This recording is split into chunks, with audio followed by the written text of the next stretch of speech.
Welcome to the Good Mood Show. I'm your host, Matt O'Neill. Be sure to hit subscribe so you get a good mood every single week. And today we are talking with author and speaker Danielle Matthews. Danielle, welcome to the Good Mood Show. Hey, thanks for having me on, Matt. Absolutely. And I'm so excited for you to teach our audience today about how to feel great.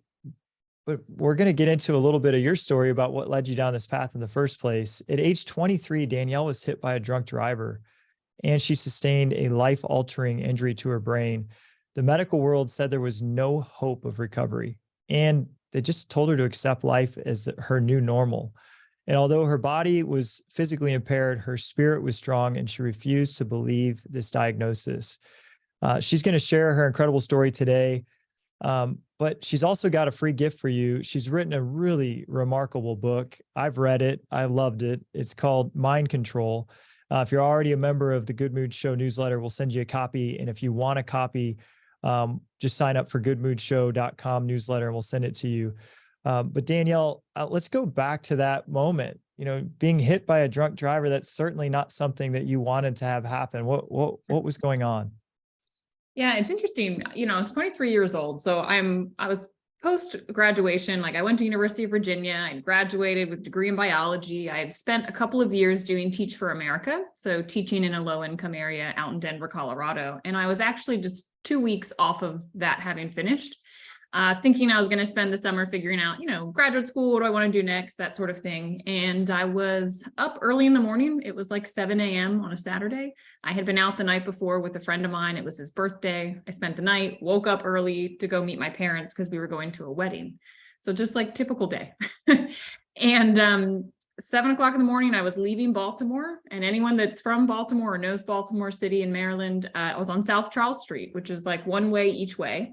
And I'll never forget, this accident. It happened in seconds, but it's wild because I remember it happening in frames. I can remember everything leading up to it, as if it was in slow motion. And I recall seeing this car kind of come over a little bit of a hill, and their tire was on the other side of the yellow line. And I remember thinking, oh, they're turning, because I was actually going to be turning also. And then they didn't turn. And I thought, oh, maybe they're swerving around something in their lane. So I look in their lane. There's nothing in their lane. And so then I'm like, well, what's going on? And I take my foot off the gas, but there's parallel parked cars on either side. There's no really room to maneuver anywhere. And so I look up at the driver, like you would, hey, what are you doing? And I see that he's slumped over, eyes closed, completely passed out. And there was no time to do anything. I mean, all of this happened in seconds. And so he hit my car. He'd come completely into the lane and hit my car head on, headlight to headlight, which was actually a beautiful thing because that's the way a car is meant to take an impact. And so, my car spun, airbags went off, everything's happening. But my body was okay. Had he hit me on the side, I think I would have had physical, visible injuries to my body, but I was able to walk away from the car that morning. I was in shock. So there was actually some runners that were on the street. They just happened to be a group of 10 of them. And 5 came to me and 5 went to him, and they helped me out of the car.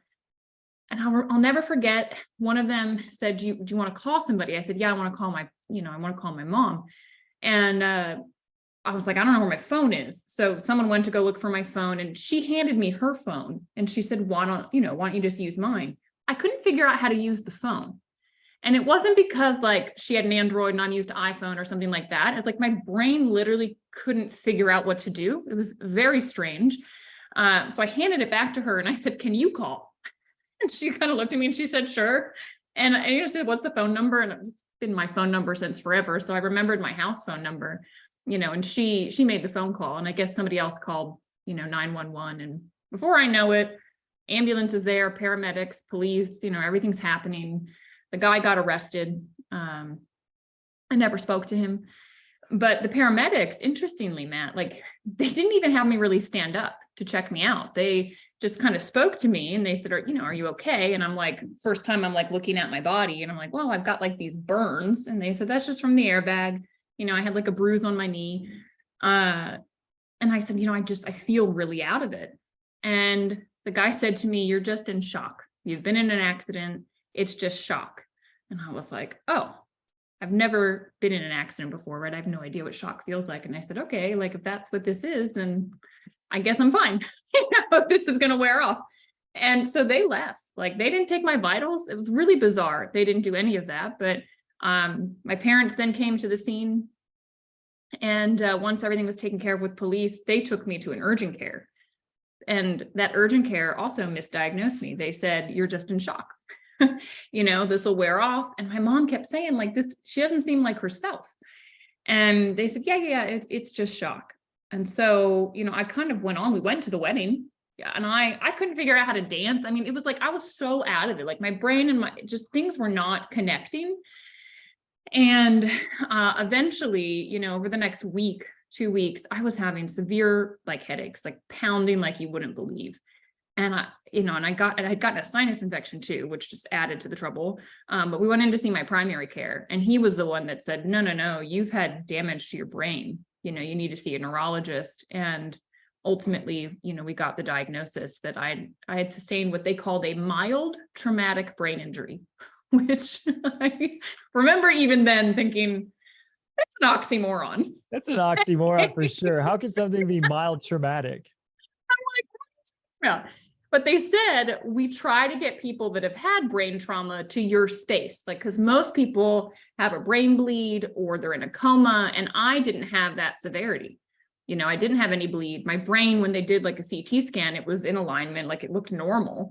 And at the time, like this is 2012, at the time, there was not as much sophisticated like diagnostic things. There's more now, but essentially like the myelin sheath of my nerves had, and in my brain cells had been just like ripped.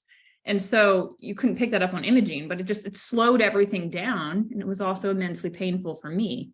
My processing speed was slower. I couldn't concentrate for extended periods. I couldn't take in like any sort of input, light, noise. It all came in the same, like overwhelming, like every noise I heard at the same level. Lights, it felt like someone had a flashlight and was like, doing that number, like shining it right in your eye. That's what natural light felt like to me. Wow. So yeah, it was difficult. And from that moment, how did you start to recover? Well, I've always been an athlete. And, since I was like 8 years old, I competed in swimming. And I think as an athlete, you learn to kind of like push through difficult things and push through injury. And like, you just keep going, knowing that, hey, the body will heal and, give it space to heal, but like, don't give up. So I attempted to go back to teaching. I attempted to do another year of teaching, and became very clear very quickly that like, I had no business being in a classroom. I couldn't remember kids' names. I couldn't handle the light, the noise. They put me on a medical leave, and I thought, all right, I got 6 weeks, like, let's attack this thing. And the Western world wasn't giving many options. The neurologist basically said, like, sit and wait. It should clear up in a month.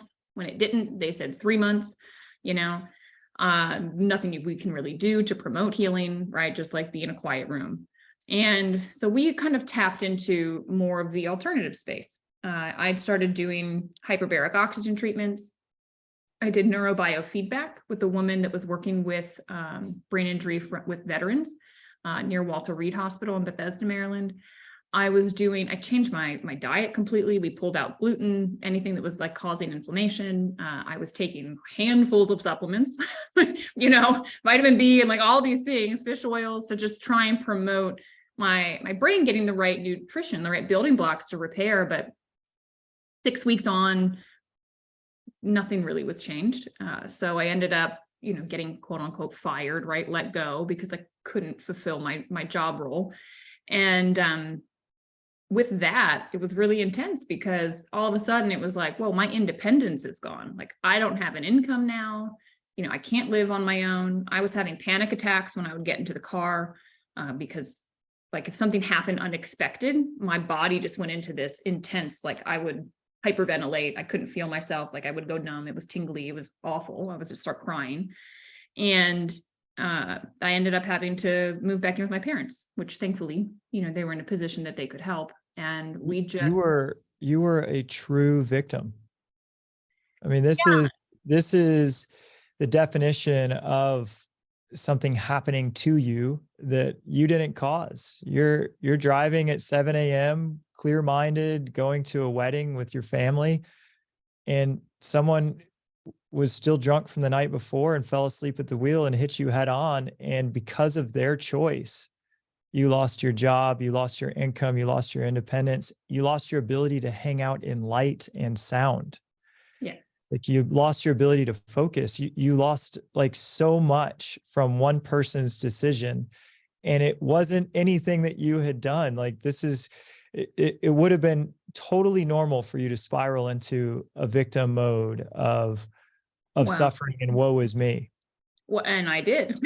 So, I mean, I wish that, to say that I didn't, but initially that's how I felt. It was like, well, this isn't fair. And I didn't deserve this. And this shouldn't have happened to me. And, it was all of those thoughts. And yeah, you're a teacher helping underprivileged children. Like you're a hero in our world. You're out like making a difference. This certainly isn't something that should have happened to you. And I'm sorry that you had the experience, but I know so much good has come from it.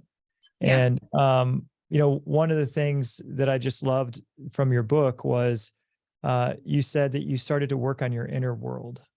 Yeah. So here's what's interesting. I'm so happy you talked about this victim mentality, because that was what was with me. I mean, that was my inner world. My inner dialogue was, this isn't fair, and I want my life back, and, all of this stuff. And, people around me were saying the same things like you. It's like, yeah, but this wasn't fair. It shouldn't have happened. But a year into my accident, up to this point, I've become severely depressed. I was having panic attacks if I just thought about the future, because it was like, I didn't know if I'd ever be able to earn money again, what my future held for me. And my doctor, my neurologist, said to me at my 1-year appointment, Danielle, with this type of injury, the body's done all the healing it's going to do, and this is just your new normal, and you need to adjust your life around it. And I remember immediately in my mind saying, well, you're fired. Like, I'm 24. This is not going to be my life. But it was like a wake-up call, because I thought, okay, if these physical symptoms are not going to leave, can I live a life that is worth living? Because being depressed and anxious, I was like, I didn't want to be in this world. I mean, you can imagine if you can't do anything and you're feeling awful and you're emotionally drained, it's just like, what's the point? And I was at that space. And so I went inward. When I say inner work, it means I literally just started to reflect in on myself and my own thoughts. Why am I here? Who am I? What's important? Am I going to push through this? Am I willing to keep going? And the answer was a very strong yes. And so then it was like, okay, how can we manage this? And so I just started to think of it as like a game. And I started to think, okay, so this game of life just got new rules put on it. And the rules are the limitations of my brain injury, where, no, I can't go have a drink with friends. No, I can't go to a concert. No, all these things I can't do. Fine. What can I do? So now we've got these new limitations. And I thought, all right, within these new rules, what is possible? And it totally pivoted me, because prior I kept thinking I'm a victim and it's not fair. And like, I was trying to, in that space, your power is outside of you, because you're saying, well, this thing has occurred and I can't do anything about that thing, and therefore you're powerless. And so I took my power back and I said, I'm not going to be a victim. I'm going to say, okay, this is how life has showed up for me. What can I do within these constraints to be happy? And I started to realize, like, I can take the dog for a walk. I can cook something. And I was kind of a liability with the stove, so a friend would come over and cook with me. I could play games. I could hang out with my grandparents. They did not mind sitting in a dark room and just like chatting with me. And so all of a sudden I started to have like these things that filled me. I mean, truly filled me with gratitude. And I started to really enjoy my days. I started to read. I started to draw and like do things that I'd never had the bandwidth or made the time for before, because I was so much of a doer in life. And so now I got a chance to just like be and enjoy these things. And as I shifted that and I forced myself into the present moment, which if you study a lot of like spiritual practices, being in the present is what it's all about. And now I understand why. It was like, if I let my mind for a moment go into the past, I would get depressed. thinking about how it was and who I used to be and all that stuff, the person I used to identify myself as. And how it was all taken from you. Yeah. And how it was all taken, and I would get angry. Yeah. So like, that's not helpful, like anger is not a helpful feeling to have. So Right. I'm not even going to go there. And then if I thought about the future, I had friends, like I went to University of Virginia. It's a good public school. And so A really strong school. Yeah. Yeah, my friend base at this point is they're going on to get their MBAs at Harvard, at Yale. They're, getting their PhDs. Some of them were becoming doctors. And I'm watching all of this happen. And here I am, like on the sidelines, like, I don't even know if I'm ever going to be able to earn money again. Like, Yeah. what in the world? And so it was really difficult when I would start to think about my future. So I just stopped. And it was like, what can I do right now? I used to plan my day literally in 10-minute segments. What would make me happy in this 10 minutes? Okay, great. Now this 10 minutes. And it was wild to have to start that and like plan your day that in that way. But now I look back and it's such a gift, because still to this day, that practice is within me. So I am so fully present to what's currently happening in front of me. And what I learned is that if I could bring joy to the people around me, I felt even better. And anything that I could do that would make them happy, make myself happy, like it just, the world felt okay to be in. I started to meditate.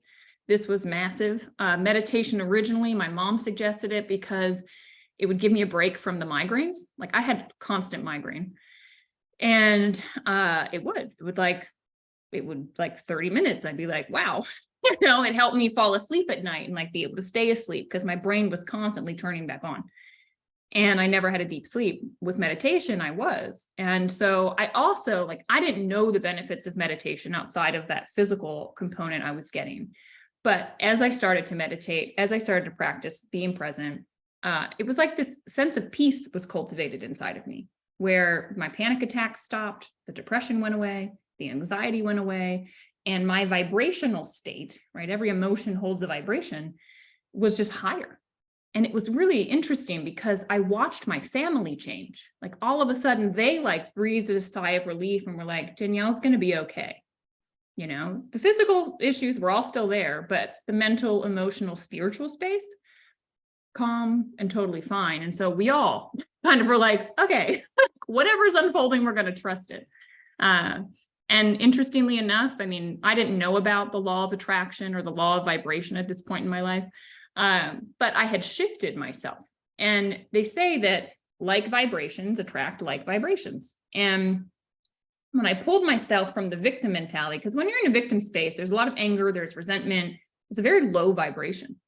It attracts more circumstances that keep you a victim, because you're vibrating this victimhood, which is saying, hey, I don't deserve a great life. That's basically the vibration we're putting out. And then everyone around you is saying, yeah, you're this victim. You don't get to have this great life anymore. And so they're all confirming it to you. And then you attract more and more and more circumstances that keep showing you don't deserve to have what you want.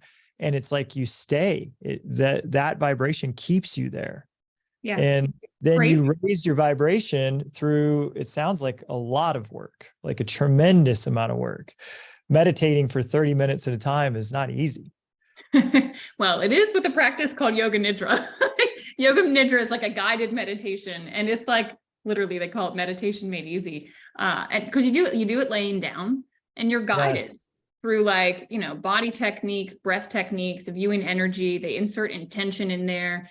It's just like, it's a beautiful guidance. I actually got certified to be a facilitator of it because I thought, wow, like people with brain injury, this is something they can do because you lay down to do it. So it's called Yoga Nidra. Yoga right? Nidra. Yeah. And is that like an app, or is that a website? You can get it. Actually, I have some on my website that people can do for free. Okay. And that's what's the website, Danielle? Brainbodyself.com. Brainbodyself.com. And you have some Yoga Nidra like meditations people can just hit play and start to meditate with you in this way. Yeah. That's what I was going to ask you, because meditating for 30 minutes, it feels like complicated. Like how? Yeah, well, if you're going to just like sit there, you're trying to sit and be silent. Like I can't. Like when I sit, my legs go numb, my back bothers me, like, and I'm just totally in my body.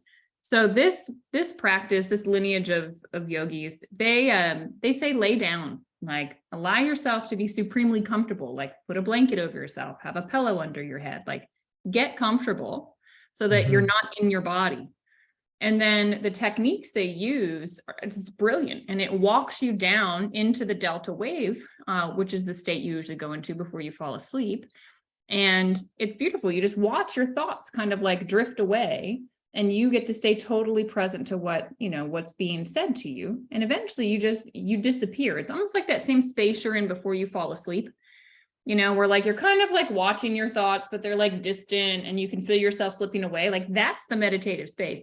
And these guys are brilliant. Like the tool that they made, the techniques they use to get you into this space are very profound. So whether you're an experienced meditator or you've never meditated, this will take you very deep. Like it's known as, it's called the Amrit method of Yoga Nidra. It's known as like the deep one because it takes people very deep, even on their first experience, and it's easily accessible for people. And then this is a place where we can actually change these vibrational tones. And as we elevate our vibration to high vibration frequencies of love or joy or peace, acceptance, then that's what we start to attract back to us. You got experiences that are radiating and showing us that we deserve love and joy and peace and acceptance. And before the show, we talked about my very favorite quote of your whole book. And it's, the future is right here, right now, and it is created in your head. And that's what we're talking about. But this, I just love that you say this. So how could we make that quote accessible for the person listening? The future is right here, right now, and it's created in your head. Yeah. So your thoughts are things. And I didn't know this until my accident. I mean, that's the gift that came out of my accident, is realizing like, wow, the thoughts I'm thinking are making all the difference. When I changed my inner world and my inner dialogue, my world changed. My perception of my world changed, but I also changed the people around me. Okay. As I shared earlier. And with what I love about Yoga Nidra, they insert intention when you're down in the depth of this practice. And so I, just as an example, I used an intention that was, I am open and patient. Okay. So that was what came up every time in life. Like that was the running theme of my life. I'm going to be open, and patient as I heal, as life unfolds. I'm going to be open to everyone that comes in front of me, open to the ideas, patient as things unfold. And that was who I started to be in life. And that created a future where the answer to my physical challenges actually showed up. We got a phone call from an acupuncturist that said, we have something, I believe it can help Danielle. And it changed my world. Had I remained in the victim mentality, oh, there's no answers for me, they said this is my new normal, I would have been blocked off of that, right? I wouldn't, because my mind, the way I was thinking, I wouldn't have even been open to it. And what you think has power. So first, it's just to become aware that you're even having thoughts and that you are not your thoughts. Like that is the first step in everything. You are the witness that's there before the thought comes, when the thought is there, and after it leaves. That's you. That's the true essence of you. The thoughts, it's just your mind, it's your ego, it's all of these things, it's your pre-programmed like stuff from the past. Like there's so much there. I get into this in my book. When you realize that, you then have the ability, you have the upper hand, because now you can start to control the thoughts, right? That's why I call the book Mind Control. It's all in your head, because you get to start picking and choosing what thoughts to have, which ones to let go, and that will change your life. Yeah. And you said, I am open. And what was the other word that was Patient. part of it? Open and patient. Mm-hmm. And so just saying, I am open, you chose that thought. Mm-hmm. You chose the thought, I am open. And then a solution is presented to you and you're open to it, mm-hmm. because you had been meditating on this. I also think you attracted that solution to you. Oh, for sure. Now that I know about the law of vibration, the law of attraction, I'm like, oh, that's what happened. But I was unconsciously competent at the time. Like I didn't know what I was doing. And life, those laws are in place like gravity. You cannot know that gravity exists and then, but it's working. It's working on you. Yeah. Everyone is attracting right now, mm-hmm. whether they're conscious to it or not conscious to it. And early in my life, I was attracting a lot of negative circumstances unconsciously and feeling like a victim Yes. as I'm attracting these negative consequences and negative people and really hard times. And I'm like, oh man, I can't believe this is happening. And now this is happening. And now this is, and then as soon as I started to learn this lesson, for me, it was from study. I just, or grace. Somebody happened to say, hey, watch this movie with me, The Secret. It was my cousin Debbie, actually. She said, hey, watch this movie with me. And that movie was an awakening for me. Like, holy cow, my thoughts are things. Yeah. Like, that's crazy. Are you telling me I'm not a victim, that I've actually am attracting all of these people and circumstances? Well, if that's the case, then I could attract positive circumstances if I just changed my energy and emotions and thinking. And so then I went on a lifelong quest of trying to figure that out. I'm still on it. I love it. In yogic philosophy, that's what I've studied a lot of. And I've watched The Secret also. And it's all getting at the same core truth. And the yogis, they pondered things like, if there was one single truth that, if known, changed everything and solved every problem, what would that truth be? And what they came to was the realization that you are not your thoughts. And if you can simply realize that you are not your thoughts, you can start to disidentify from them. You can start to insert new ways of thinking, of being, and you will completely change your life, and you'll be able to create the life you want. And you won't allow, like right now, it's as if, there's this emotion or a thought and it pulls us and like, we're going all over the place with it. And now it's like, once you realize, oh, I'm not that, it can sit over here and it can do its thing, but you don't have to be dragged around by it. And it's a very empowering place to be. I will also say, though, some people aren't ready for it, Matt, because can you imagine saying, well, I attracted in that accident into my life? Truth is, I did. On some level, I attracted that in. Why? Well, I think to have the awakening I've had, to learn the lessons I needed to learn. And I think life is always unfolding in a way to help you realize the thoughts that are not helpful, to help you wake up to the fact that you are more than your thoughts, that you've got unlimited potential within you, that you're connected to a divine source. And that's, I share in my book, this is something I think you and I both really enjoyed, this notion that the triggers in life are your teachers.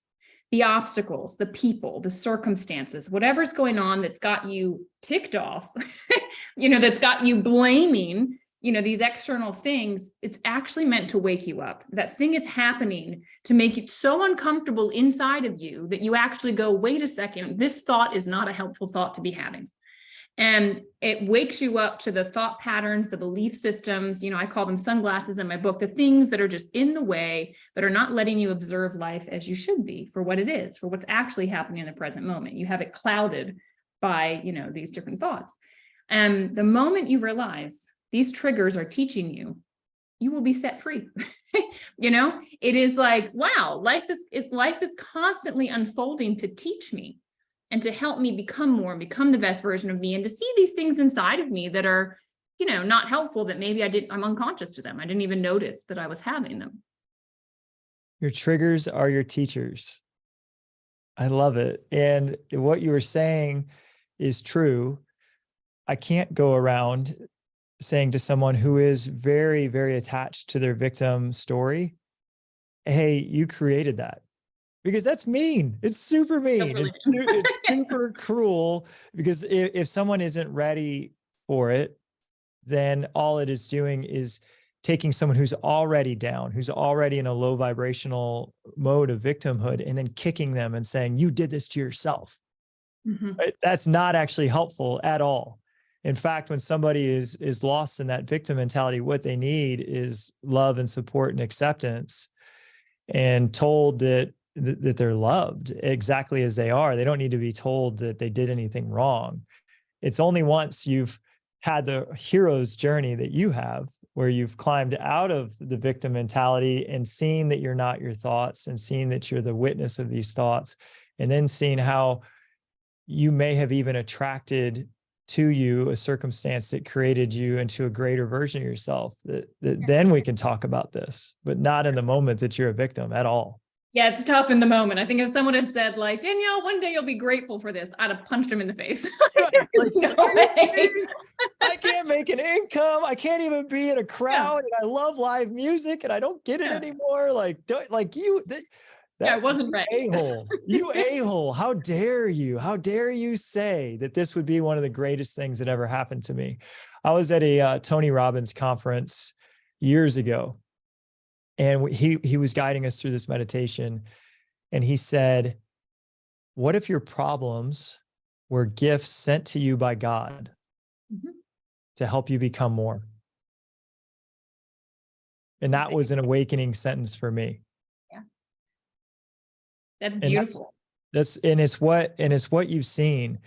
And I wanted to go into some of one of the things that really had me excited about this conversation was all the spiritual stuff we're talking about, because I'm a very spiritual person, and you have spiritual principles of success. Mhm. Would you mind talking about what some of these spiritual principles of success are?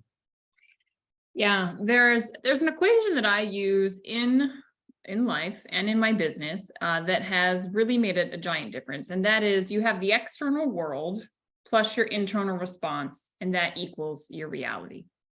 And one of I call it a spiritual secret to success, because you have to realize again that you're more than your thoughts, and you get to choose them. And so you've got the external world, which like 99% of it is happening like outside of your locus of control. Okay. And so things are just unfolding. And you have a choice as to how you want to interact and be with it. I chose the phrase, I am open and patient, because that is much better than being angry and frustrated. Because if you think about, like, there's an example I use. Say there's a father that's an alcoholic and he has two sons. And you know, these sons grow up in that household. You follow up with these sons, they're in their 20s. One of them has never touched a drop of alcohol, ever. The other one is an alcoholic. And you ask both of these sons, why are you the way that you are? And they both say, well, just look at who my dad was.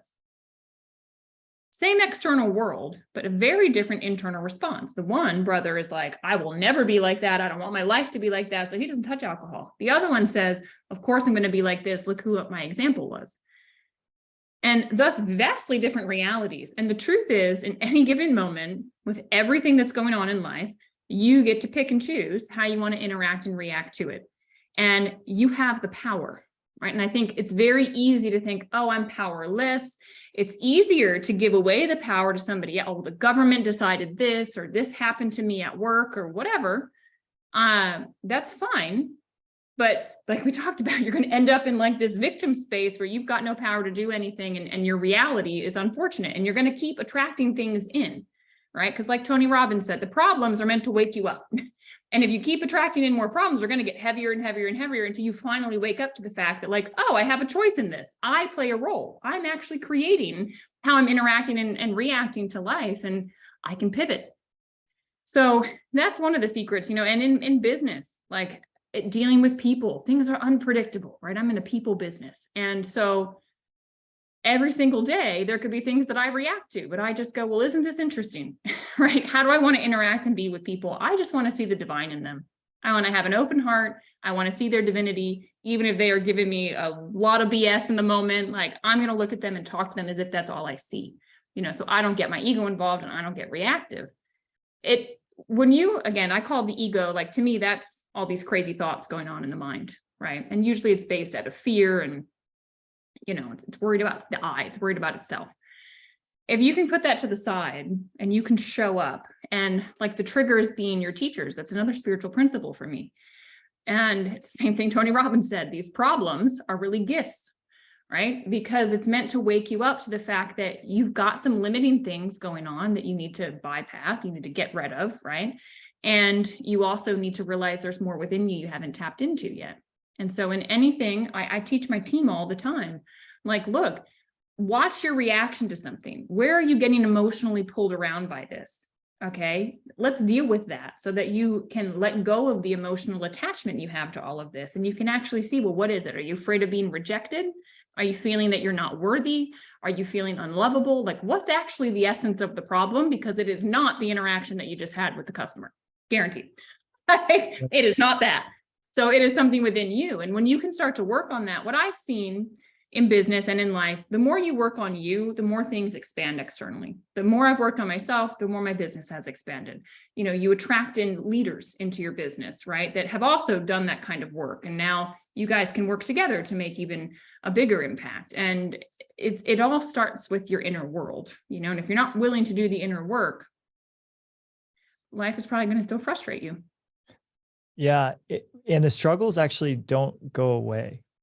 No. This was an illusion that I've really leaned into recently, is that one of the illusions of the ego is that we'll work on ourselves so much and get to such a high vibration. This is the secret, right? The secret will lure us into this, that we can make our everything perfect. If I just keep my energy here, I'll only attract good things to me, and life will be bliss all the time. And what I have realized is that that's a fantasy, that even when we're loving, open-hearted, joyful, and peaceful inside, there's still things that are challenging that we get to deal with on the outside. They don't go away. Oh, yeah, new levels, new devils.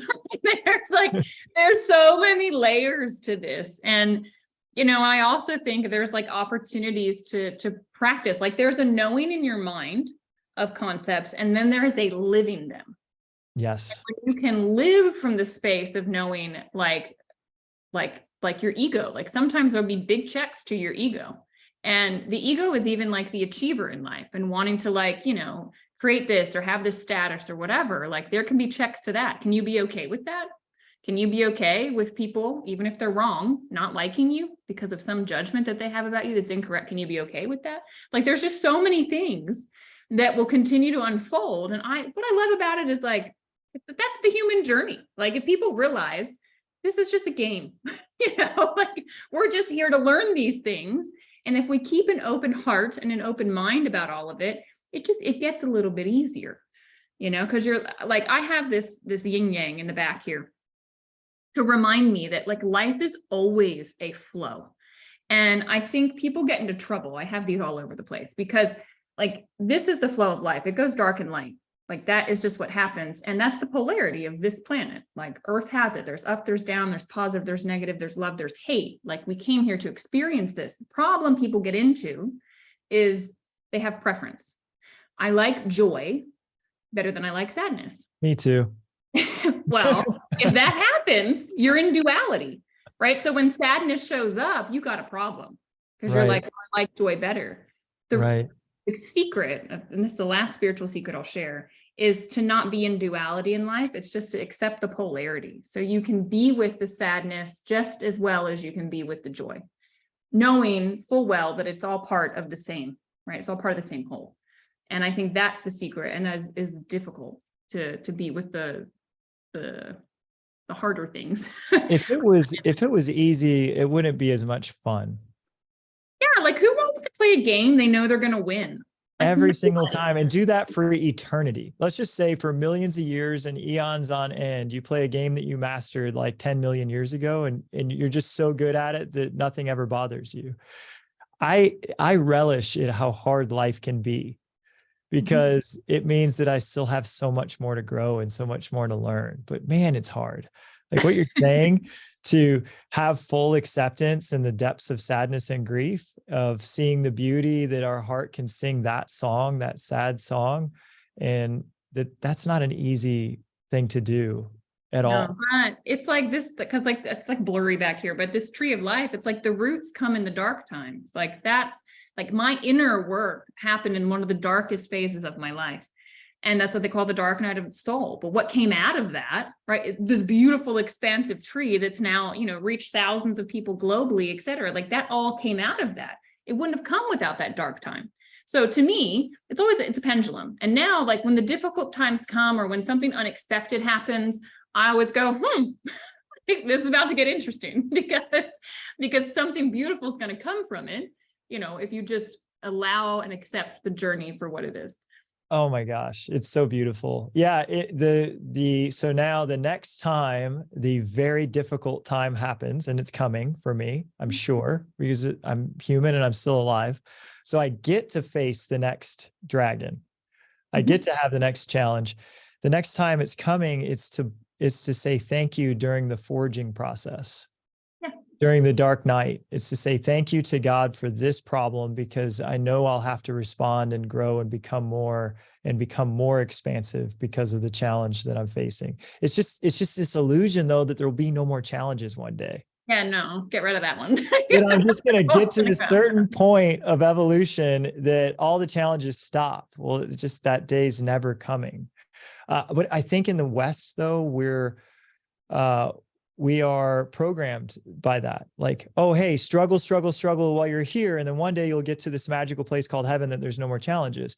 I would actually challenge that thought process to say, time is a constant. It's always now, which is one of the things we've been talking about. So heaven will exist now as well. So that means we're here.